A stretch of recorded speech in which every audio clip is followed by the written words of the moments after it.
torpeur. Ce réveillon, j'espère qu'il a été bon pour vous tous d'ailleurs. C'est souvent une journée un peu flottante aujourd'hui, celle d'après.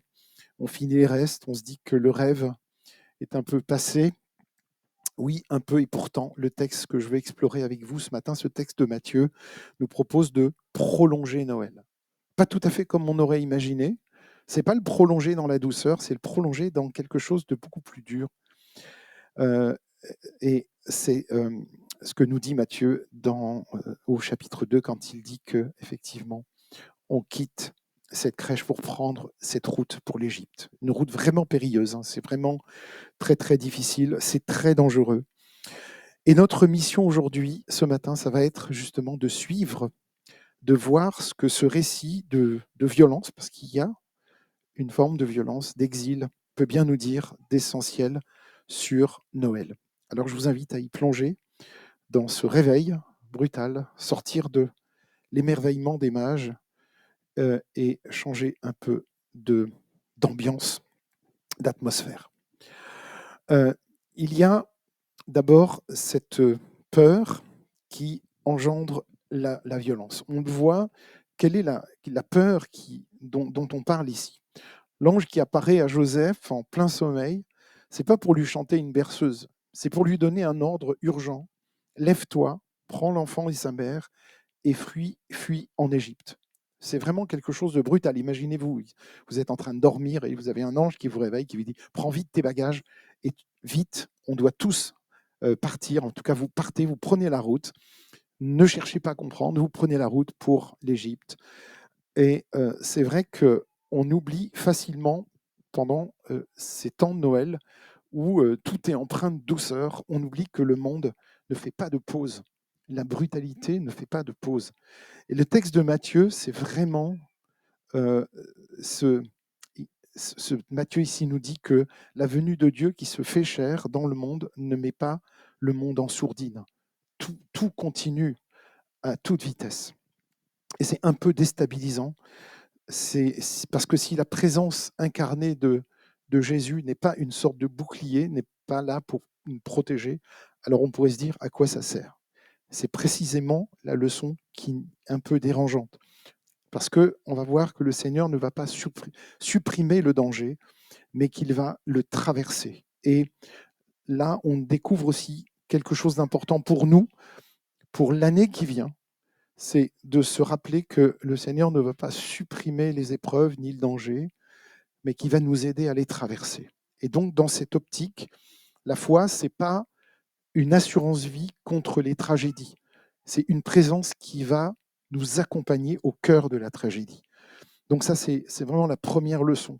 C'est que quand on a l'impression que toutes nos illusions sont passées, eh bien, on se rend compte que on fait l'irruption c'est l'irruption du sacré dans un monde qui reste profondément cassé. Et la source de cette cassure, de cette fracture, qu'est-ce que c'est? C'est la peur. C'est là que je voulais m'arrêter avec vous sur un mot grec que Matthieu utilise pour décrire cette peur. C'est le terme grec phobos qui va plus loin qu'une simple crainte, c'est juste avoir un peu peur. C'est vraiment une peur panique qui fait perdre la raison. Et c'est vrai que dans la panique, on a tendance à, si ça vous est arrivé d'avoir des moments de panique, de perdre complètement pied et de faire n'importe quoi. Et donc, dans notre histoire, il y a un personnage qui incarne cette peur panique à la perfection, c'est le roi Hérode. Hérode qui entend parler de la naissance d'un roi. Et regardez le récit comme quoi, c'est vraiment étonnant qu'on voit ce roi qui devrait n'avoir peur de rien. Il entend parler de la naissance d'un roi des Juifs. Et là, il perd complètement les pédales, il perd pied. Il est terrifié. Et il est terrifié pourquoi? Pour son pouvoir. Parce qu'il se dit, si on appelle un autre roi, même si c'est juste un enfant, là, il y a une mécanique qui va s'enclencher. C'est ce phobos qui va engendrer la violence. Et pour calmer sa propre terreur, Hérode va se déchaîner sur les autres. déchaîner sa terreur sur les autres. Un ordre abominable, celui de massacrer tous les enfants de moins de 2 ans.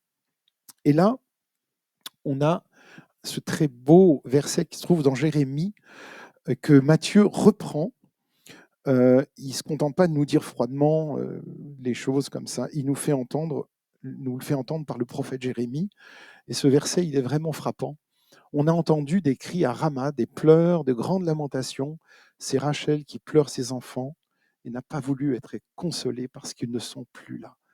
Donc Matthieu nous fait quitter cette analyse juste historique où il plante l'histoire avec Hérode, il nous parle d'Hérode, et même politique, puisque Hérode faisait de la politique, pour nous plonger dans ces prophéties et nous rappeler ce que ça a été. Et là, ici, c'est là qu'on va se rendre compte que Hérode a érigé un peu la peur en système. C'est ça qui rend la chose encore plus sombre. Ça ne va pas s'arrêter juste avec lui, parce que quand il meurt, Joseph apprend que c'est Archélaüs qui règne à sa place. Donc finalement, un tyran va remplacer un autre tyran, mais la tyrannie sera toujours là. Donc le mal, ce n'est pas qu'une question d'individu, c'est souvent un système alimenté par la peur. Et là, Matthieu nous le fait ressentir très très bien. Il y a un contraste ici que Matthieu va nous donner, que je trouve assez impressionnant. C'est que vous remarquez que quand vous lisez le récit de Matthieu, Joseph ne dit rien. Il reste très discret. Il obéit de façon silencieuse, il ne pose pas de questions, il écoute et il se met en action. Donc c'est vraiment une écoute obéissante qui se met en action. C'est ça qui est incroyable dans ce récit, c'est ce contraste où on a d'un côté le vacarme provoqué par Hérode. Vraiment, on peut imaginer tous les soldats qui vont maison par maison aller chercher chaque enfant de moins de 2 ans. Mais face à ce vacarme, finalement, Dieu va choisir une réponse beaucoup plus discrète, un songe, un ange qui parle et une action discrète. Et surtout, Joseph, détail frappant, dans toutes les scènes, ne dit pas un mot. Il agit, il se met en route. Il ne dit pas pourquoi pas moi, il ne dit pas non, il n'y a pas de débat. Il écoute et il entre en action. C'est là qu'il y a cette force-là, de cette obéissance qui est juste dans l'écoute du Seigneur, de ce qu'il a à nous dire, et de parfois ne pas poser de questions. Parfois, quand le Seigneur nous met sur la route, nous met en chemin, on n'est pas toujours obligé de poser 1000 questions, on a juste à l'écouter et puis à le suivre, à écouter ce qu'il nous dit. Et donc, une écoute qui se place sous cette parole entendue, qui va devenir une action. Et donc là, le texte est très sobre concernant Joseph. C'est assez impressionnant. Joseph se leva, prit l'enfant la nuit, et l'enfant et sa mère, et il partit. Donc, dans un monde qui est saturé de paroles, de décrets, de lois, là, il y a cette action silencieuse de Joseph qui finalement va protéger. Le fait qu'il ait agi comme ça, c'est aussi une protection pour sa famille. Protection, il va juste être à l'écoute du Seigneur.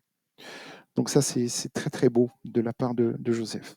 Et je me suis même demandé si à un moment donné, Joseph n'avait pas été choisi pour ce caractère-là. C'est-à-dire que voilà, quelqu'un qui est à l'écoute.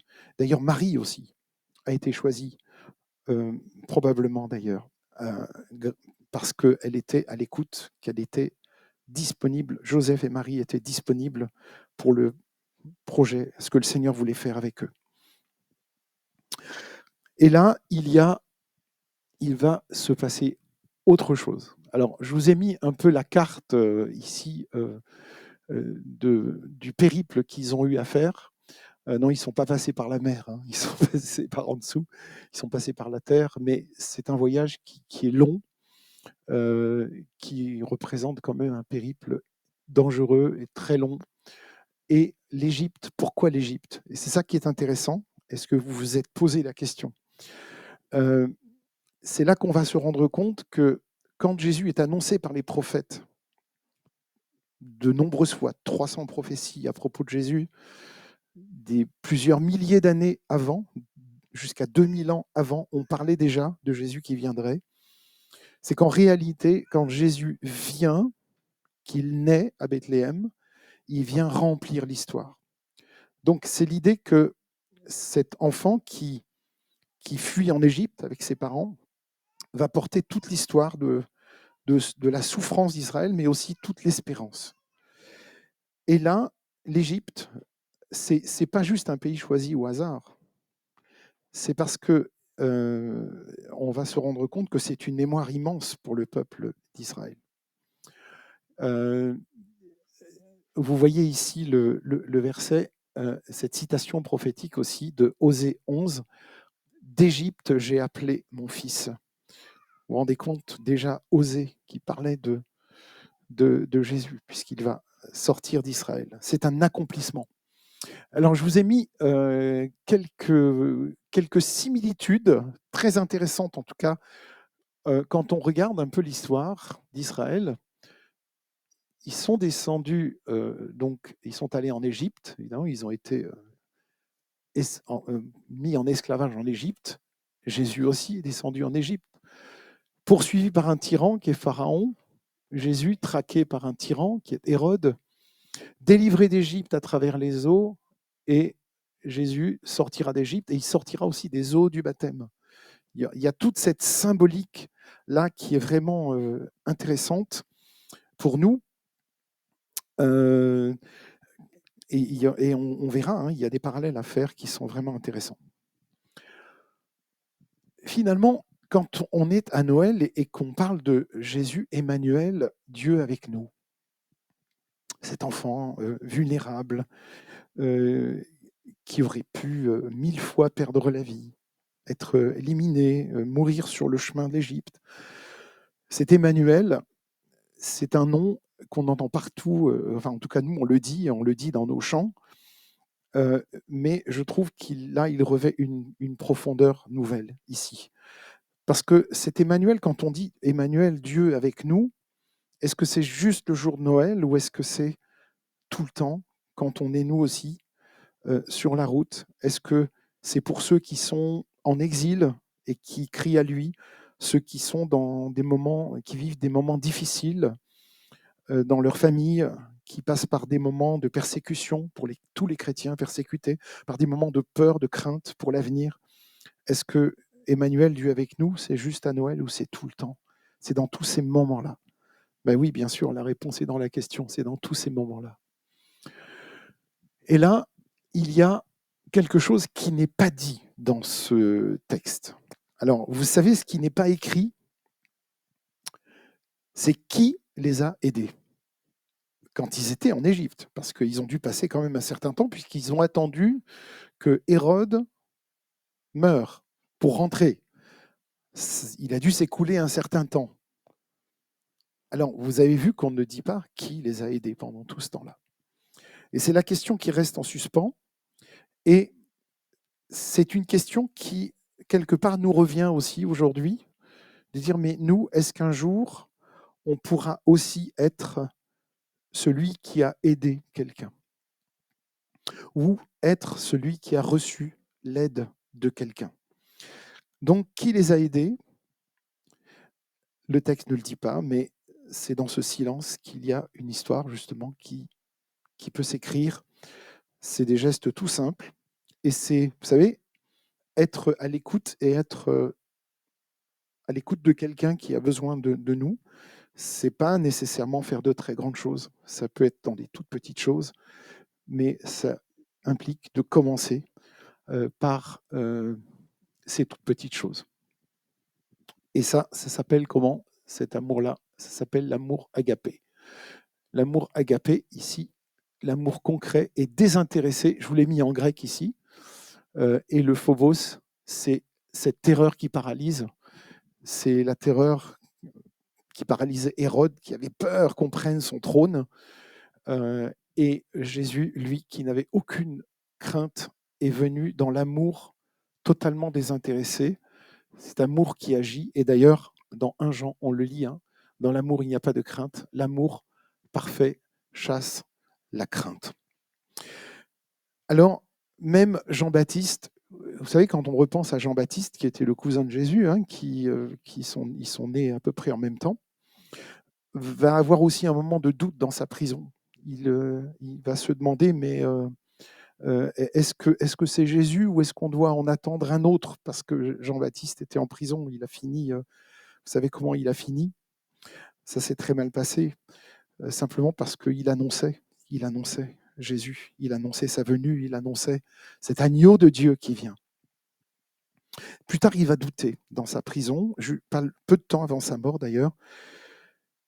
La souffrance de Jean-Baptiste n'a pas disparu comme par magie, elle est restée là, mais il a gardé quand même cette confiance. Mais il a eu un moment de doute. Et je crois qu'on peut tous avoir, nous, ce moment de doute. Il y a quelqu'un, il n'y a pas très longtemps, qui me disait, tu sais Pascal, j'ai un peu une baisse de foi. Je ne sais pas trop où j'en suis.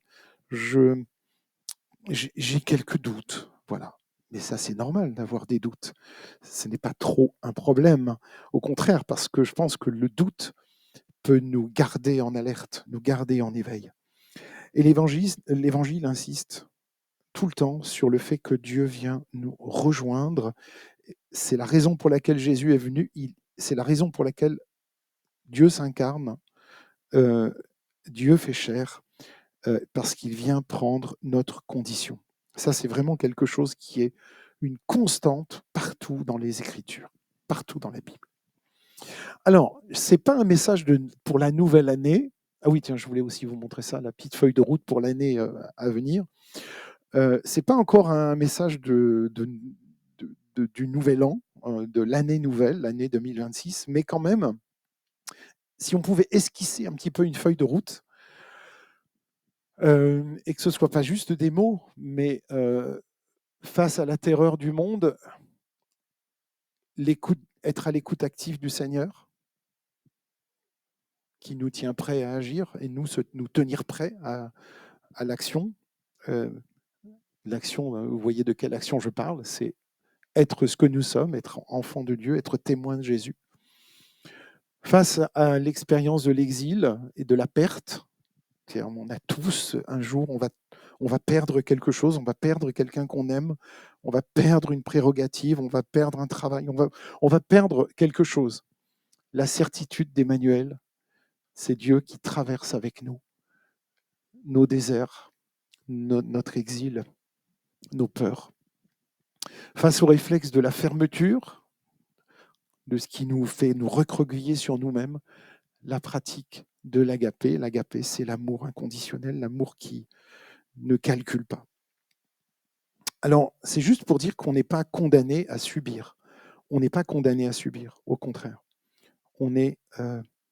Quand on est enfant de Dieu, on reçoit beaucoup de choses de la part du Seigneur. Et quand on ouvre nos Bibles, qu'est-ce qu'on a comme belle surprise? Voilà, donc notre appel, quel est notre appel? À quoi le Seigneur nous appelle? Quelle est notre vocation? Est-ce qu'on a trouvé déjà? Et cette histoire qui se rejoue chaque jour à nos portes, tous les jours, on rencontre ce genre de problème que Joseph et Marie ont rencontré. Et si au lieu d'attendre des messagers venus d'en haut, des anges qui viennent nous parler ou un songe, on acceptait d'être cet ange, mais sans elle, pour un autre, pour quelqu'un, sur la route.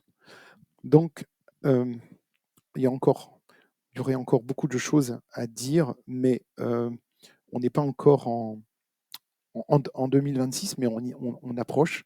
Et ça peut être un peu vertigineux, ça peut nous faire peur aussi de se dire, mais qu'est-ce qui va se passer?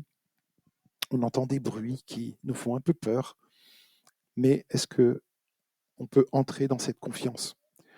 Est-ce qu'on peut entrer dans cette confiance dans le Seigneur, dans ce que lui, il agira? Il ne va pas laisser laisser les choses partir n'importe comment. Il ne faut pas oublier que le Seigneur est quand même toujours à la manœuvre, même si ce n'est pas toujours évident de le croire et de le voir, mais il est là. Donc, et qu'il le soit aussi pour vous et pour moi, qu'il le soit pour notre Église aussi, qu'il soit le même. Et vous savez, il est le même hier, aujourd'hui, éternellement. Celui qu'il a été pendant la fuite en Égypte, eh ben, c'est le même Dieu aujourd'hui pour nous. Il n'a pas changé. Il est toujours le même. Donc, je vous invite à prier et confions au Seigneur tout ça. Confions au Seigneur toutes nos craintes, tous nos doutes. Apportons-lui. Vous savez, comme les mages ont apporté les présents, ben nous, on n'a pas grand-chose à apporter au Seigneur. On n'a pas de présent. C'est pas quoi lui apporter, mais on peut lui apporter, en tout cas, notre cœur disponible pour lui.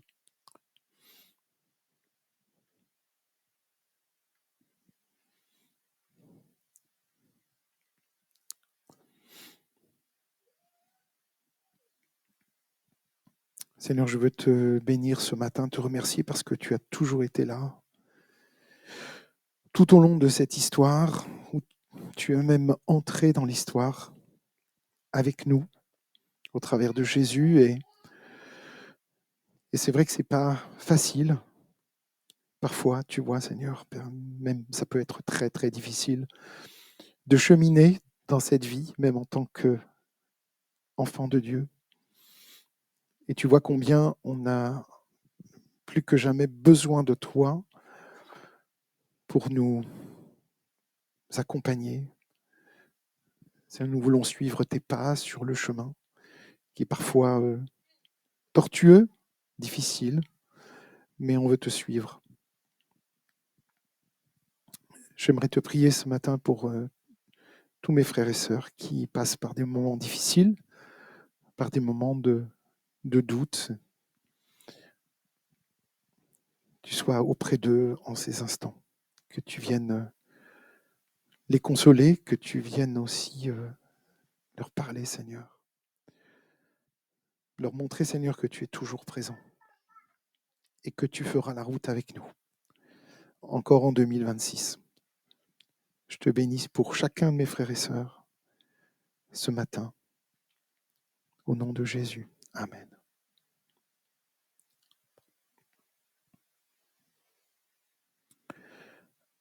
Alors, on a un chant maintenant qui s'appelle Dieu de l'impossible.